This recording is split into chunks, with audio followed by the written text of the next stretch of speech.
Hey, what's up, guys? Kind of wanted to make a video about a question that I get very often, and I have been getting for as long as I've been making videos about malware.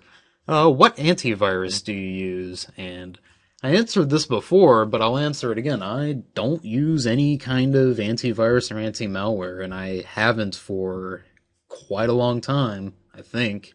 I don't really remember when I stopped using, I think it was like Malwarebytes Pro. I just stopped using it. I uninstalled it. I think some update bugged it out, and then I just got rid of it because honestly, it wasn't stopping anything, and I really didn't have any problems. So, yeah, let me explain a little bit more about that. I really attribute not getting any malware to two very key things: my browsing habits and my downloading slash pirating habits. So let's talk a little bit about that first.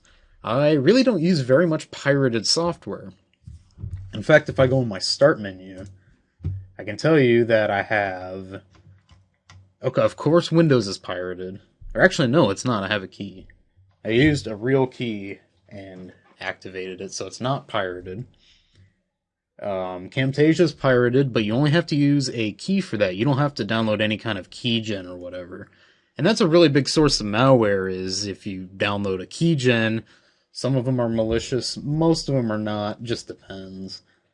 What else do we have on here that is non-free software? Microsoft Office used some KMS activator thing that was legit.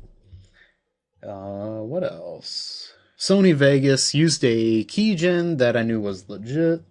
And I think that's it. Oh, VMware, of course, but that used just a key, no keygen required. So I really don't pirate any software, and I don't pirate really any games either. I don't play very many video games, so I really don't run into that problem. And that seems like a pretty big source of malware, these video games that people tend to play for some reason. And really, when browsing the internet, I don't bother to download things that I didn't intend to download. I think Steve Gibson said that. Basically said, like, don't download something you didn't ask to download. And I think that's really important because if you didn't ask to download that Flash player, why should you? And I guess I'll talk about the second bit of my success here is my browsing habits and browsing add-ons. I'll be showing off Chrome and Firefox because according to analytics, more people actually use Chrome now than Firefox, which is really weird. So, I talk about probably the two most important add-ons is an ad blocker and some sort of script blocking thing. Now, I know a lot more about Firefox than Chrome, so I'm sure there's like some way better add-on set up for Chrome, but I just have AdBlock Plus and ScriptSafe, and on Firefox I have NoScript and AdBlock Edge. And let me talk a little bit about AdBlock Edge, because I'm sure I'll get plenty of comments about it if I don't say something. So, basically, back in the day, I don't know, like a year or two ago, the people at AdBlock Plus, I guess under some pressure from advertising companies, started to allow these like non-intrusive advertisements.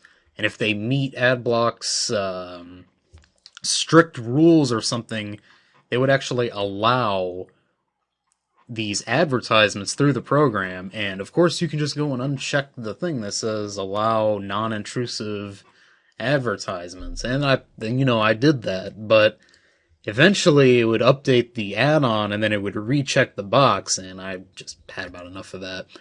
And some people were pretty pissed about that too, and they made a fork of the last version of AdBlock to have this, or to not have this non-intrusive crap, and it was called AdBlock Edge. And that's what I've been using for however long, I don't know how long. And let me talk a little bit more about the ad blockers now. So they use these lists to block advertisements, or filter lists. The main one that seems like it always comes with is Easy List, and you can add a filter subscription, like the ad block warning removal list, which is really nice because it'll block ad block warnings. And if you go to the Chrome ad block, it's pretty much the same thing, except it looks a little different. You can enable it. You can add filter subscriptions. You can add your own list. I really haven't bothered trying to find new lists, but I'm sure they're out there, and they're like way better or some crap like that. And really the second add-on I use that's a little bit more, definitely has a higher learning curve, is a script blocker. I use NoScript personally. Now what this will do is block JavaScript on whatever website you're on, and you have to whitelist it. And as you imagine, this may, this is there's a bit of learning curve. Let me show you. Let's go to CNN.com. Why not? Okay, so as you notice, we have NoScript enabled, and our page looks a little broken. There's supposed to be like a video here. Let me just show you what it looks like if we just allow everything. So as you can see, there's like all these elements going on. Oh my god, there's so much shit around here. And if we forbid scripts globally, a lot of things are blocked. So these script blockers tend to, break a lot of these pages. And what you have to do is go into this and allow what you want to allow. Okay, do you want to allow scripts from CNN? Okay. Do you want to allow from post-release? Do you want to allow from Optimizely, DLRMS, Turner.com? Okay, well, Turner, that makes sense. Insight Express AI, Outbrain.com. And you really don't have to allow any of that garbage if you don't want it.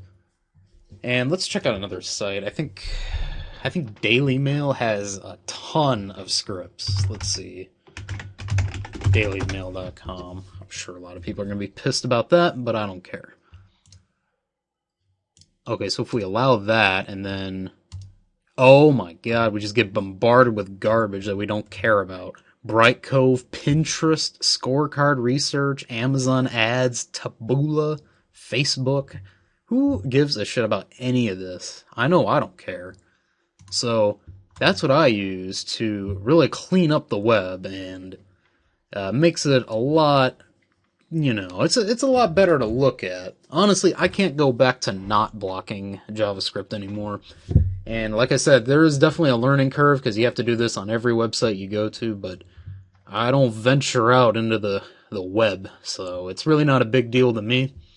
And that's really just what I'm used to doing, is blocking, or having these scripts block and allow just what I want.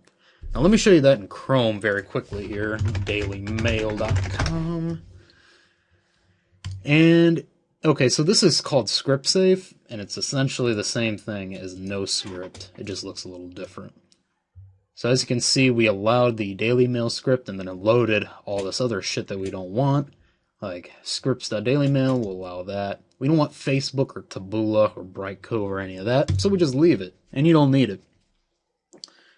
And yeah, there's a bit of a philosophical thing about these whole ad block, script block stuff. Like, well, you're taking away ad revenue from people. They're making videos for free and all this and that. Well, I guess. I mean, that doesn't bother me. I'll tell you, honestly, I hear that from people, but I don't ever turn off ad block or NoScript, so...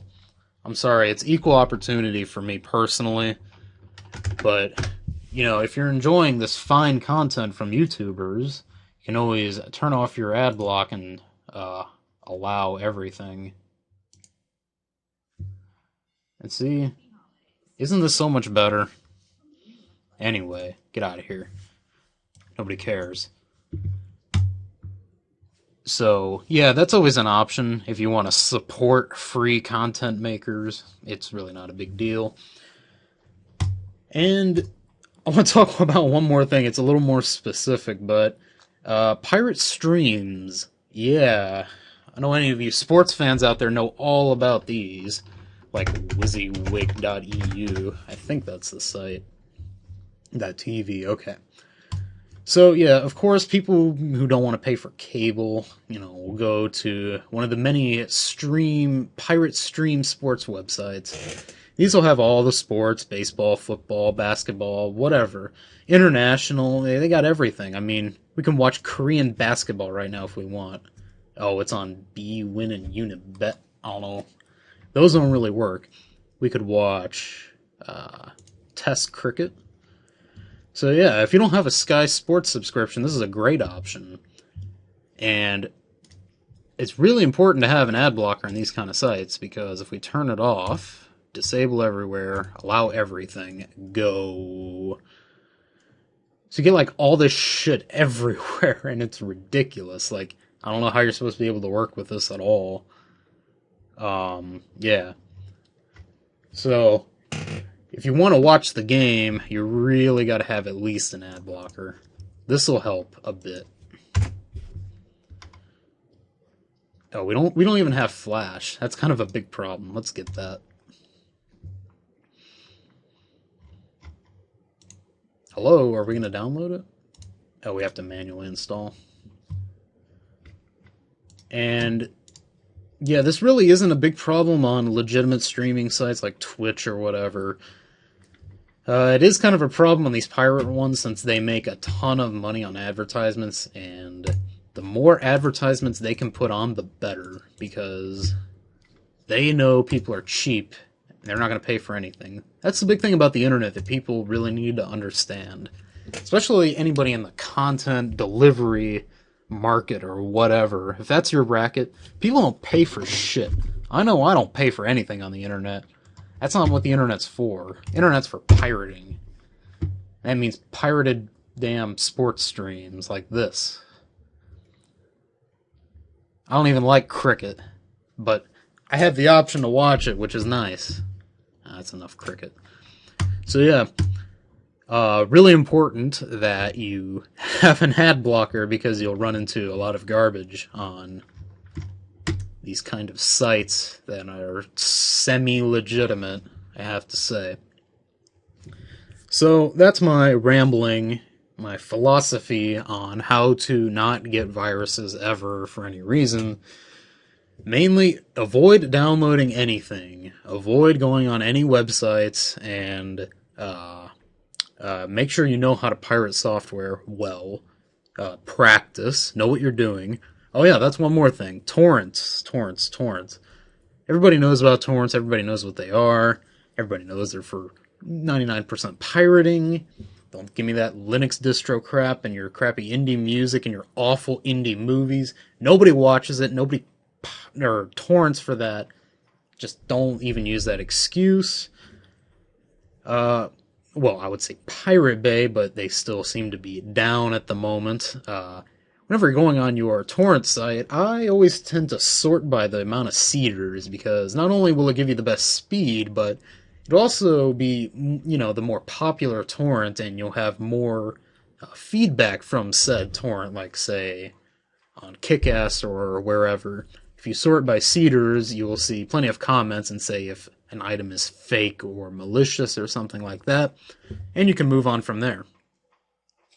And if there's a special uploader rank on whatever website you may use, those will usually be a little bit more trustworthy. So now, I think we're done. I'm losing my voice a bit. I apologize for that. And that is my philosophy on not having an antivirus. Thanks for watching.